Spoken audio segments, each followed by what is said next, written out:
26শে April যেটা আমাদের brigade সমাবেশ হবার কথা ছিল, গোটা পশ্চিম বাংলা জুড়ে যেভাবে উদ্দীপনা, যেভাবে মানুষের আবেগ তৈরি হয়েছিল, সেটা ভারতবর্ষের ঐতিহাসিক একটি সমাবেশ হতে যাচ্ছিল।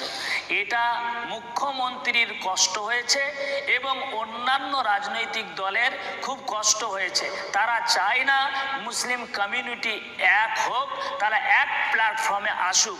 এক প্ল্যাটফর্মে আসলে তাদের রাজনৈতিক চরিতার্থ করতে অসুবিধা হবে। তাই ভিতর থেকে মুখ্যমন্ত্রী আমার মনে হয় কোনো কলকাঠি নেড়েই আমাদের 26-এর ব্রিগেড আন্দোলনকে স্তব্ধ করে দিয়েছে। কিন্তু আমরা এখানেই থেমে থাকবো না।